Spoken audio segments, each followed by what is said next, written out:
네, 데일리 스터디 첫 번째 강의 시작하도록 하겠습니다. 자, 문학 첫 번째 시간이죠.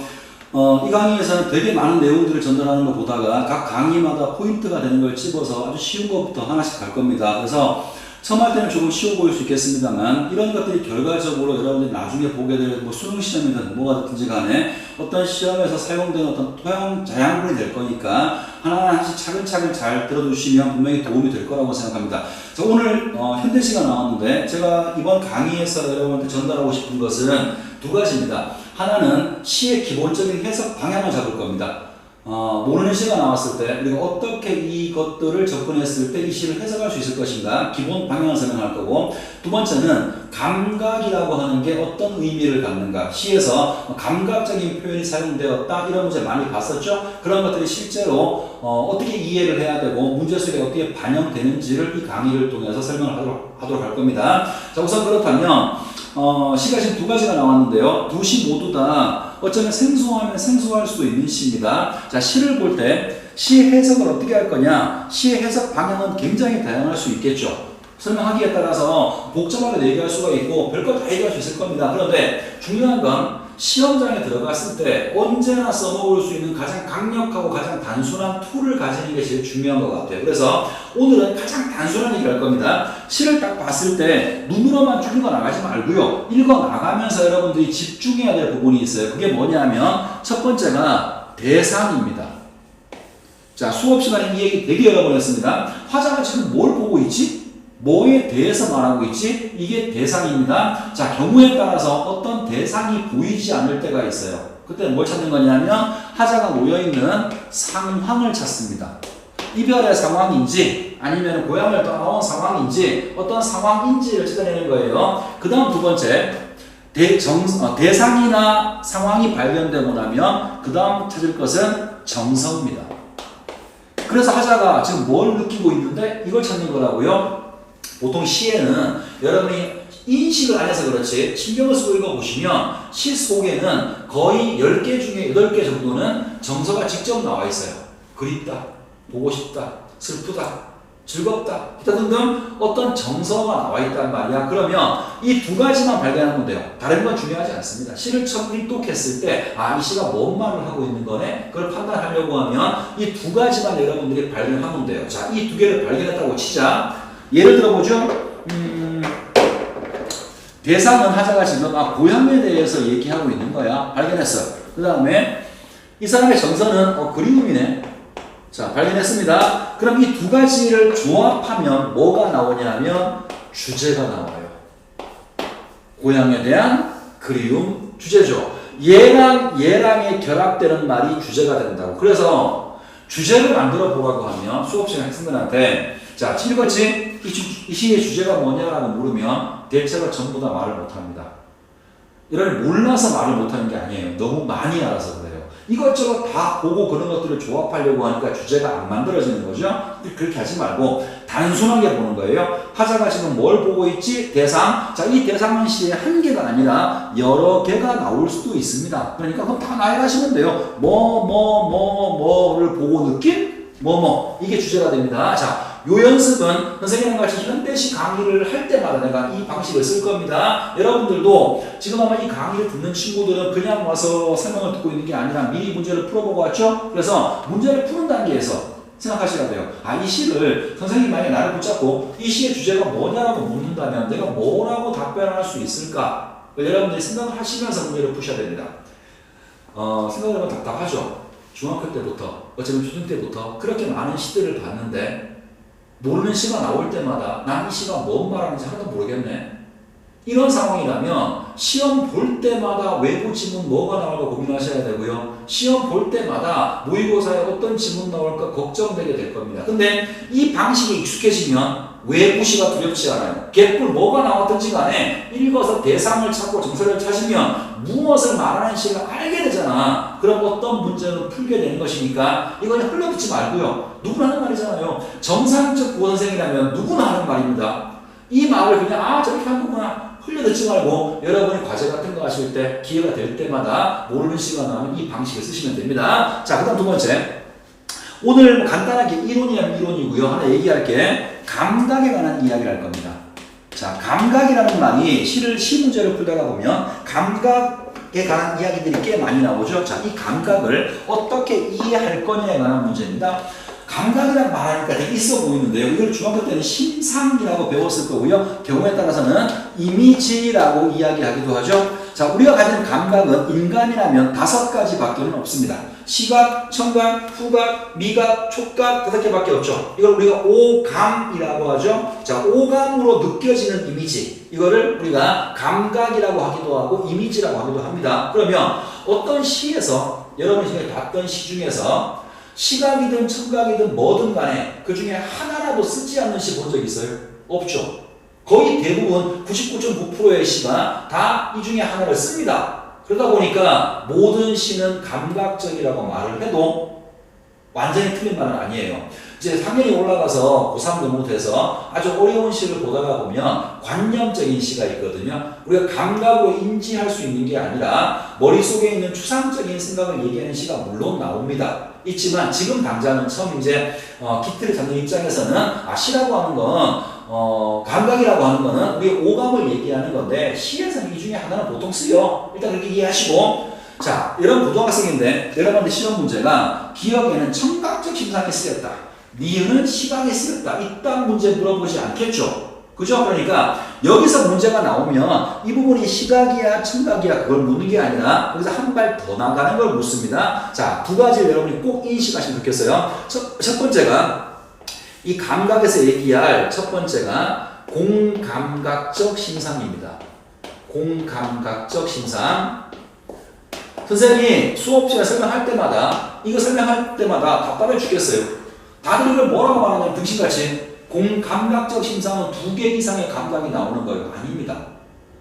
여러분이 알고 있는 정의는 복합 심상에 가까워요. 공감각적인 심상은 2개 이상의 심상이 나오는 게 아니고요. 어떻게 이해가 되냐면 하나의 심상이, 하나의 감각이 다른 감각으로 변화하는 거, 바뀌는 거, 이거를 공감각이라고 부르는 거예요. 같은 말로, 그래서 이걸 뭐라고 부르냐, 같은 말로 감각의 전이라고 불러요. 감각이 옮겨진다는 말이겠죠. 자, 예를 한번 들어보겠습니다. 제가 흔하게 듣는 예가 분수처럼 흩어지는 푸른 종소리, 이런 거 되게 많이 봤죠, 예문으로. 자, 작가가 표현하려고 하는 것은 종소리를 표현하려고 하는 거예요. 그러면 기본적으로 표현하려고 하는 감각은 청각입니다. 그런데 얘를 푸르다라고 시각적으로 표현해놨죠. 그래서 중학교 때 뭐라 배웠냐면 청각의 시각화라고 배웠을 겁니다. 이게 공감각의 정의예요. 단순하게 2개의 감각이 나온다고 해서 공감각이 되는 게 아닙니다. 그냥 말로 할게요. 맑고 시원한 시냇물. 맑다 시각이죠. 시원하다 촉각이죠. 2개 이상의 감각이 나왔습니다. 그런데 그거는 각각 하나씩 얘기했을 뿐인 것이지 하나의 감각이 얘처럼 다른 걸로 바뀌어진 게 아니죠. 내가 지금 금방 든 예는 복합심상의 예예요. 그러니까 공감각적 심상이 쓰였다 혹은 감각의 전이가 사용되었다 이런 문제가 나오면 하나의 감각이 다른 감각으로 바뀌어지는 게 있는지를 확인하시면 됩니다. 뭐 기본 상식이죠. 자, 그 다음에 또 이미지 문제 또 하나가 뭐가 나오냐면 추상적 이미지. 추상적 이미지의 구체화라고 하는 걸 들어본 적이 있을 거예요. 자, 학년이 조금 되는 친구들은 내신이나 모의고사 같은 거 볼 때 황진이의 시에서 제일 많이 이야기하죠. 동짓달 기나긴 밤에 한 허리를 베어내어, 이런 구절 되게 많이 봤을 겁니다. 자, 추상적이라고 하는 건 우리가 오감으로 인식할 수가 없는 겁니다. 밤을 여러분들 본 적 있어요? 어떻게 생겼는지? 밤을 만져본 적 있어요? 냄새 나요? 그죠? 그러니까 밤이라고 하는 우리가 알고 있을 뿐이야. 인식하고 있을 뿐이지 우리의 오감으로 만지거나 보거나 할 수가 없는 거. 그러니까 추상적 대상이라고 하는 겁니다. 근데 이거를 허리를 배우는 저거 허리네?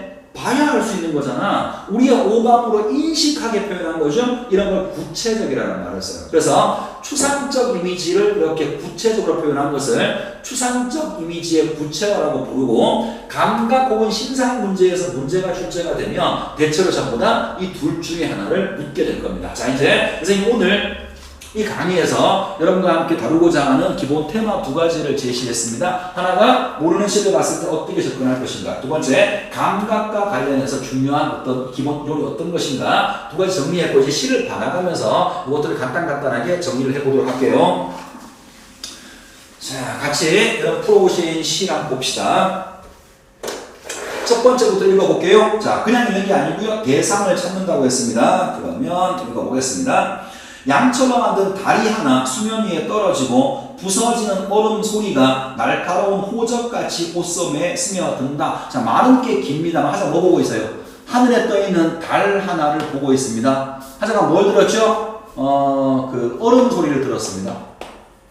자, 아직까지 어떤 정서가 나온 게 아니에요. 하자가 본 거, 하자가 들은 거 전부 다 대상들입니다. 자, 이 앞에 얘를 이렇게 비유하는 말들이 들어가 있죠. 예를 들어 달 같은 경우에는 양철로 만든 달로 얘기했고요. 그 다음에 얼음 소리는 호적 같다라고 비유했는데 지금 당장은 비유하는 말은 중요한 게 아닙니다. 신경 쓰지 마시고요. 하자가 지금 뭐를 말하고 있는지만 찾는 거예요. 다만 한마디 또 할 게 있습니다. 답답해 죽겠는데 이런 시를 볼 때 실력이 없을수록 그래요. 달이잖아, 그지? 달이야 그냥. 근데 이거를 지 멋대로 상상한다고. 아, 이 달은 하늘에 떠 있는 거. 이거는 뭔가 높은 이상일 거야. 뭘 비유하는 걸 거야. 그런 거 없어요. 있다고 해도 신경 쓰지 마세요. 지금 당장은 있는 그대로 보는 건 다른 달인 것이지 이 달이 뭐 이상이야 아니면 뭐 기원의 대상이야 천지신명이야 신경 쓰지 말고 달은 달이야. 그러면 하자가 지금 말하는 대상은 달과 기로들은 얼음 소리를 얘기했어요. 자, 조금 더 갑시다. 해맑은 밤바람이 이마에 서리는 여울가 모래밭에 홀로 거닐면 노을에 빛나는 음모래같이 호수는 한 포기 화려한 꽃밭이 되고. 아, 알겠네. 달이 떠있고 그 다음에 그 얼음 소리가 깨어지는 호숫가에 하자가 있는 거죠. 그러면 이 두 가지의 대상을 묶을 수 있을 것 같아. 호숫가 주변의 풍경을 이야기하고 있는 겁니다.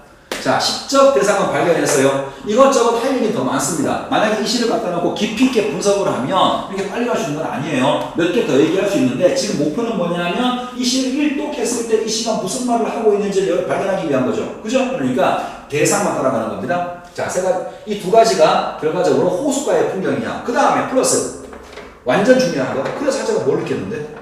여기서 하자가 어떤 정서를 느끼는지를 발견하셔야 돼요. 근데 아무리 봐도 정서가 없습니다. 난 이렇다, 난 슬프다, 기쁘다 이런 정서가 없죠. 대신 여러분이 판단할 수 있는 키워드가 하나가 있습니다. 이러한 겨울 달밤 같아요. 그죠? 겨울 달밤의 호숫가를 어떻게 걷는다고? 혼자 걷는다고. 자, 혼자 있다라고 하는 게 우리 중에 누군가는 혼자 있는 걸 즐길 수도 있잖아. 그지? 근데 시에서는 기본 문법이 있어요. 혼자 있다라고 하는 건 하자의 어떤 정서를 보여주는 거냐면 고독감 혹은 쓸쓸함을 보여주는 겁니다. 이까지가 이 시의 첫 번째 내용이죠. 물론 앞으로 뒤에 2번, 3번도 있습니다만 1번만 갖다 놓고 이 시의 주제가 뭐냐라고 물으면 뭐라고 말할 거예요? 겨울 호숫가 풍경에서 느끼는 고독감 혹은 외로움이 첫 번째 부분의 주제가 되는 겁니다. 자, 두 번째로 갑시다. 2번. 여윈 추억의 가지가지에 조각난 빙설이 눈부신 빛을 발하다. 자, 이번에는 뭘 얘기했죠? 추억을 얘기했어요. 자, 추억에는 뭐가 붙어 있냐면 조각난 빙설, 얼음 같은 게 붙어 있답니다. 비유하는 말이겠죠, 그죠? 자, 여기서 선생님이 한마디 하고 지나가죠. 아까 선생님이 감각에 관한 이야기 했습니다. 추억은 추상적 이미지인가요? 구체적인 이미지인가요? 아까 기준을 줬죠? 내가 오감으로 인식할 수 있으면 구체, 인식할 수 없으면 추상이에요. 자, 추억을 우리가 오감으로 인식할 수 있어요? 안 되죠. 그러니까 추억은 추상적인 이미지입니다. 그런데 얘가 가지가 있다고 얘기했지. 추억의 가지가 눈에 보인다는 말이잖아. 그럼 우리가 시각으로 인식을 했죠. 추상적 이미지의 구체화가 이 부분에 사용이 된 것 같습니다. 자, 그 다음에 얘를 비유할 때 빙설에 비유했는데요. 조각난 빙설이 눈부신 빛을 발하고 있어. 끝. 자, 그러면 여기까지가 1이네요. 그죠? 다시 해보자. 겨울 호숫가에서 느끼는 외로움과 추억에 대한 해상이죠. 자, 그 다음 2로 갑니다. 낡은 고양이의 허리띠같이 강물은 길게 얼어붙고, 자, 하자가 뭘 보고 있냐면 강물을 보고 있어요. 얼어붙은 강물. 그러니까 지금 1부터 계속 하나의 공통된 이미지, 차가움의 이미지가 쓰여지고 있죠. 아마도 하자가 느끼는 외로움과 쓸쓸함을 이런 겨울 밤이라고 하는 차가움의 이미지를 통해서 표현하고 있는 것처럼 보입니다. 자, 좀 더 갑시다. 낡은 고양이 허리띠같이 강물은 길게 얼어붙고 차창에 서리는 항원 저 멀리 노을은 나 어린 항수처럼 희미한 날개를 펴고 있다. 자, 플러스 하자가 노을을 보고 있어요. 그런데 이 두 가지에서 본 대상은 얘기한 정서가 안 나왔네.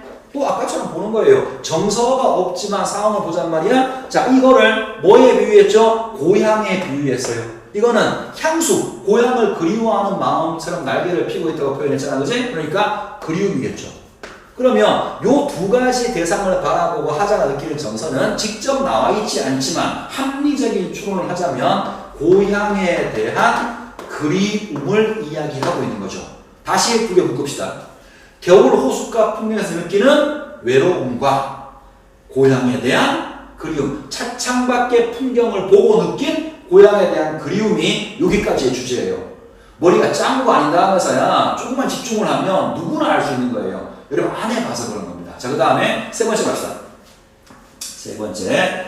자, 앙상한 잠복림 사이로 한낮의 겨울 하늘이 투명한 기폭을 떨어뜨리고, 자, 그 다음 뭐 보고 있어요? 하늘에 있는, 하늘에 있는 일이 된다. 하늘을 보고 있는 거죠. 자, 하늘을 보고 있고, 그 다음에 푸른 옷을 입은 송아지 한 마리가 조그만 그림자를 바람에 나부끼며 서글픈 얼굴을 하고 논둑 위에 서 있다. 그 다음에 본 게 송아지 한 마리가 서 있어요. 자, 여기서 또 선생님이 중요한 말 하나 해야죠. 정서가 나왔나요? 정서가 나왔어요? 안 나왔죠. 대신 내가 어떻게 느낀다라고 말하진 않았는데 이 송아지가 서글픈 송아지라고 표현했죠. 얘가 슬플까? 슬픔을 느낄 수 있을까? 모르죠. 내가 서글픈 마음이 있으니까 쟤도 그렇게 하고 있는 것처럼 보이는 거예요. 그러니까 결과적으로 직접 나와 있지 않지만 송아지에 대한 어떤 그 진술을 통해서 하자가 느끼는 마음은 서글픔이구나 짐작할 수 있죠. 그러면 이야기가 다 만들어졌어요. 해볼게요. 겨울 달밤 호숫가에서 느끼는 외로움과 차창 밖에서 본 차창 밖에서 본 풍경을 보고 고향을 그리워하고 서글픈 마음을 느끼는 내용의 시. 그럼 이 시는 다 분석이 끝난 겁니다.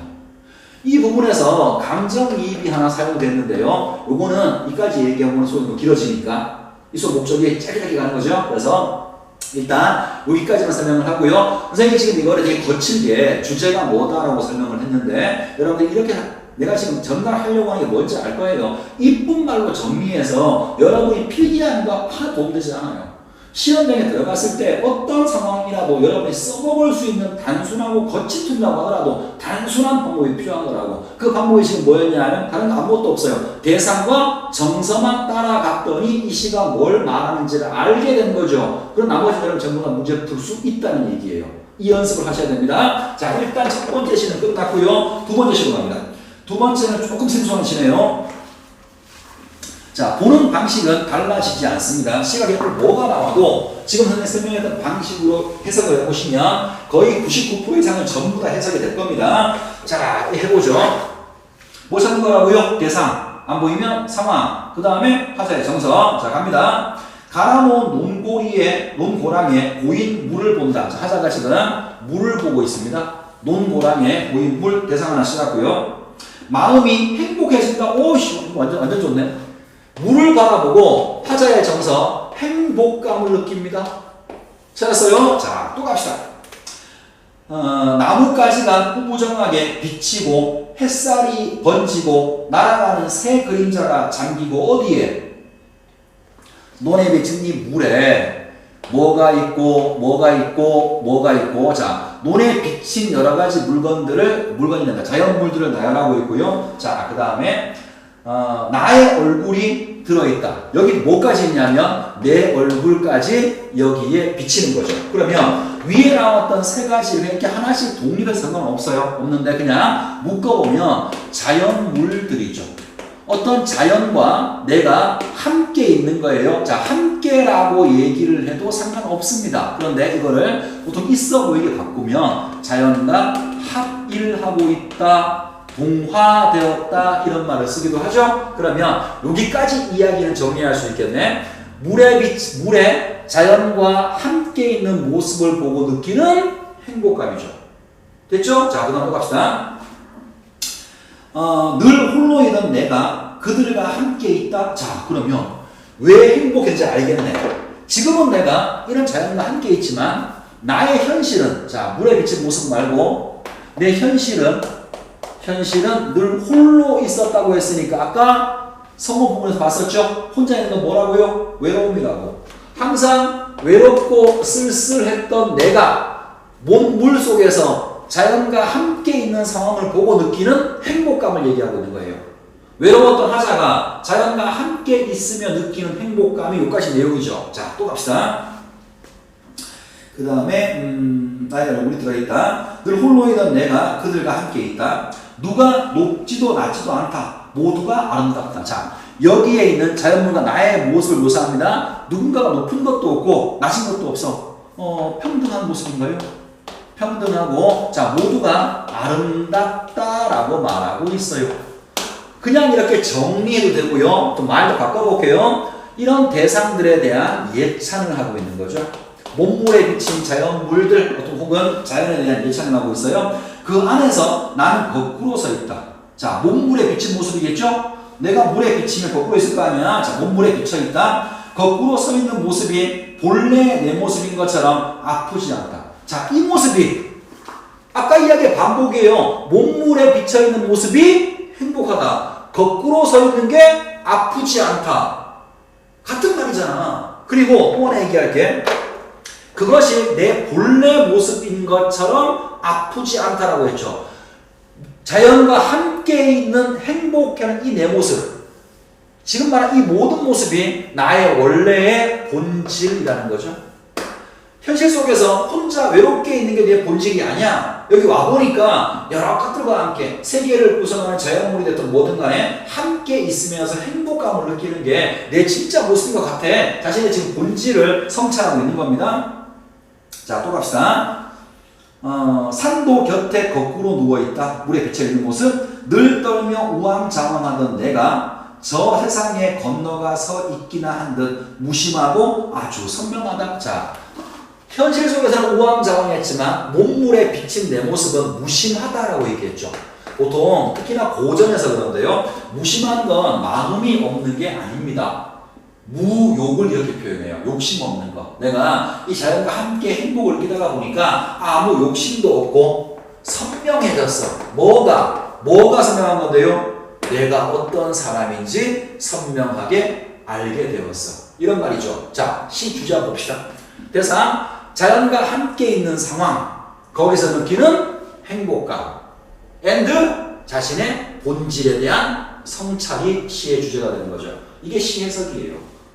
대단하게 뭐가 있는 게 아닙니다. 자, 이것도 당장 들으면 당장 할 수 있을 것 같을 거예요. 근데 막상 또 해보면 잘 안 되죠, 그죠? 그래서 지속적으로 하셔야 됩니다. 선생님이 여러분 앞에 잘난 척하고 하고 있지만 태어날 때부터 할 수 있었던 건 아니에요. 여러분도 마찬가지로 연습을 하시기 바랍니다. 자, 그러면 문제 빨리 한번 풀어보겠습니다. 상대적으로 문제는 별로 할 게 별로 없네요. 다 그냥 답이 금방 보이는 것들이라서 문제는 별건 없습니다만 그래도 혹시라도 건질 게 있는지 봅시다. 자, 첫 번째. 가와 나에 대한 설명이다. 적절한 이거부터 가와는 음성 상징어 사용 대상의 생동감. 자, 명제는 맞죠? 음성 상징어 뭔지 알 겁니다. 의성어, 의태어 얘기하는 거죠. 자, 어떤 시 속에서 음성 상징어가 사용된다면 생동감을 주는 건 무조건 맞아요.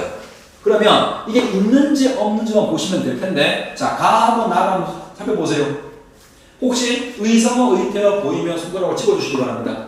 있어요, 없어요? 없죠, 그죠? 일단 1번 틀렸습니다. 둘 다 없어요. 2번, 가와는 현재 시제를 사용하여 시적 상황에 주목하고 있어요. 자, 현재 시제가 어미를 니은다를 쓰는 거죠. 한다, 이런 식으로 간다, 이런 식으로 니은다를 쓰는 게 현재인데요. 이렇게 하게 되면 현재 지금 벌어지고 있는 상황에 주목하게 만드는 현장감, 생동감을 줄 수 있겠죠. 자, 가하고 나를 보세요. 여러분으로 보세요. 보시면 가하고 나에 니은다 현재형으로 쓰여져 있을 겁니다. 답은 2번이죠. 이미 답은 결정이 됐고, 자 3번 봅시다. 가와 나는 청자와 대화하는 양식을 활용하여 주제를 형성하고 있어. 자, 청자랑 대화하는 건 누구누구야 부르면 청자가 존재하는 거고, 그걸 대화체 혹은 대화의 형식이라고 하는 거죠. 자, 가나 찾아보세요. 또 누구누구야 청자를 부르는 거 있어요 없어요? 없죠. 가나는 청자가 안 나와 있고 혼잣말을 하고 있는 독백체가 되는 겁니다. 3번도 틀렸네요. 자, 4번. 가와 달리 나는 시선을 원경에서 근경으로 이동하면서 피상을 전개하고 있다. 자, 4번에서는 지금 뭘 묻고 있냐면 시선 이동을 묻고 있죠. 시선 이동이 여러 가지 방법이 있는데 그 중에서 원경, 근경을 말했나요? 자, 멀리 있는 경치에서 가까이 있는 경치로 이동하고 있다라고 치상 전개 방식을 물었단 말이야. 자, 원경, 근경은 어쨌든 간에 이거 시선 이동에 포함되는 거죠. 그죠? 그러니까 우리가 먼저 이게 있는지를 먼저 보셔야 되는데, 시선 이동의 조건은 두 가지입니다. 나중에 자세히 한번 얘기할 거고요. 첫 번째는 뭐냐면 하자의 위치가 고정되어야 됩니다. 하자가 만약에 위치를 이동해버리면 이건 공간의 이동에 따라 쓰여지는 거지 시선의 이동이 아니에요. 하자의 위치가 고정되어 있는 상태에서, 두 번째, 하자가 눈으로 볼 수 있는 가시적 대상을 나열하면 됩니다. 뭐 나무가 됐든 뭐 돌이든 꽃이든, 자, 이 공식에 맞춰서 보죠. 자, 가 보세요. 가. 하자가 어디 있어요? 제일 처음에 어디 있더라? 호수 가에 있었죠. 두 번째는 차창 밖으로 보이는 풍경을 얘기하니까 적어도 차 안에 있다는 말이겠죠. 그러면 첫 번째, 가는 이미 여기서 끝난 거예요. 하자가 이동하고 있으니까 시선 이동이 아닙니다. 나는 어떤가요? 나는 물가에 비친 모습만 얘기하고 있는데 다 얘기하고 있으니까 내 위치가 이동하지 않아요. 나는 이건 맞아요. 나는 맞고, 그 다음에 나에서 시선 이동이 있나요? 자, 봐. 한 곳에 있으면서 나뭇잎, 물가, 여러 자연물들은 기억나지 않지만 그런 것들을 한 개씩 나열하고 있지. 그러면 눈으로 보이는 대상을 나열하고 있으니까 나는 이것도 가능해요. 다시 말하면 나는 시선 이동이라고 말하는 문제가 없다고요. 그런데 거기 나와 있는 소재들이 봐야 되겠다. 자, 제일 처음 보시면 이게 나죠. 나뭇가지, 햇살, 새 그림자, 뭐가 더 멀리 있어요? 그럼 얘기해 보세요. 나뭇가지가 더 멀리 있는 거예요? 새 그림자가 가까이 있는 거예요? 알 수 없죠. 그러니까 나는 시선의 이동은 쓰여졌는데 원경, 근경은 확인할 수가 없어요. 그래서 4번도 잘못된 겁니다. 아이고. 그 다음에 5번. 나와 달리 가는 동일한 시어를 반복 리듬감을 형성하고 있어. 자, 동일한 시어의 반복이란 말은 무슨 말인지 알죠? 그럼 찾아보면 되죠. 가를 보시면 뭐가 나올 거냐면 노을이라는 말이 두 번 반복될 겁니다. 노을이 반복되니까 동일한 시어를 반복했다는 말은 맞아 보여요. 문제는 뭐냐면 이 노을이 저기 한 번 있고요, 여기 한 번 있어요. 이게 만약에 노을 이런 식으로 붙어 있었다면 우운을 형성했을 겁니다. 근데 이거는 그냥 완전히 관계없이 떨어져 있는 것이니까 반복하고 있지만 우울이 만들어지지는 않죠. 그래서 1번은 답이 2번이 정답이고요. 보다시피 지금 뭘 묻고 있냐면 현재 시제를 썼는가 그렇지 않는가를 지금 묻고 있는 거예요. 자, 그 다음에 2번 합시다. 2번. 보기를 바탕으로 가를 이해하는 내용이다. 옳지 않은 걸 골라봐라. 자, 가에 대한 설명인데, 자, 빨리 읽어볼게요. 가는 숫자로 구별된 3개의 장면으로 구성되어 있다. 각 장면에서 다양한 이미지를 통해 겨울 호수와 부근의 풍경이 형상화되고 그 과정에서 예상적 정서가 함기된다. 자, 다 얘기했네. 표현상의 특징은 감각적인 이미지가 많이 쓰이고 있고, 아까 봤다시피 차가운 촉각이라든가 시각 같은 것들, 바람 소리, 청각도 있었죠? 그 다음에 말하는 내용은 호수 주변의 풍경이고 하자가 느끼는 정서의 예상감이다. 예상이 슬프다는 말이죠. 아까 우리가 파악한 것은 고향에 대한 그리움, 앤드 또 뭐 있었나? 저희 슬픈 마음, 아마 고독감 이런 거 했으니까 예상감을 표현했겠죠. 자, 이건 바로 가볼게요. 옳지 않은 거. 쉬운 문제니까 답만 확인하겠습니다. 자, 3번 보시면 이에 희미한 날개를 펴고 있었다는 3의 논둑 위에 서 있다와 연결되면서, 자, 희미한 날개를 펴고 있어. 추억이 논둑 위에 서 있는 건 연결되나? 자, 일단 송아지의 서글픈 얼굴이 드러내는 정서가 극복될 수 있는 가능성. 자, 다른 건 다 맞다고 칩시다. 확실하게 틀린 게 하나가 있죠. 그냥 그걸 보고 서글픔을 느꼈을 뿐인 것이지 하자가 난 이 서글픔을 이겨낼 수 있어. 극복 의지에 들어 보이고 있어요, 없어요? 없죠? 답은 4번이고 나머지 것들은 여러분이 충분히 이해할 것 같고요. 제가 이미 다 설명을 했던 것들이기 때문에 따로 얘기하지 않겠습니다. 자, 그럼 3번 문제 가죠. 나를 감상한 내용이다. 옳지 않은 거. 자, 1번 보세요. 하자는 늘 떨며 우왕좌왕하던 과거 자신의 모습. 부정이었죠? 곁에 거꾸로 누워있는 산의 모습. 이건 지금 현재의 모습, 긍정적인 행복한 모습이죠? 이것을 동일시하고 있어. 천만의 말씀. 하자가 동일시하고 있는 건 현재 물에 비쳐있는 자연과 함께 있는 행복한 나의 모습과 자연을 동일시하고 있는 것이지 현실 속에 외롭고 괴로운 모습과 동일시하는 건 아니죠. 1번은 잘못 이야기하고 있는 겁니다. 나머지 2번부터 5번까지는 아까 다 설명한 내용인데 따로 또 읽어주면 시간 낭비밖에 안 되겠죠, 그죠? 여러분이 보시고 혹시 이해가 안 되는 게 있으면 이걸 따로 댓글에 써주시면 좋겠습니다. 자, 오늘은 여기까지 하고요. 선생님이 지금 오늘 그 문학 첫 번째 강의 시작했는데 핵심만 찍어서 최대한 간략하게 얘기하는 이 강의의 목적이거든요. 근데 또 막상 하다 보니까 욕심이 생겨서 시간이 길어졌는데 선생님이 오늘 얘기하지 못한 것들은 다음 강의를 진행하면서 그때그때 포인트로 나올 때가 있을 거예요. 그럴 때 다시 짚고 넘어가도록 하고 오늘은 여기까지 하도록 하겠습니다. 수고 많았습니다.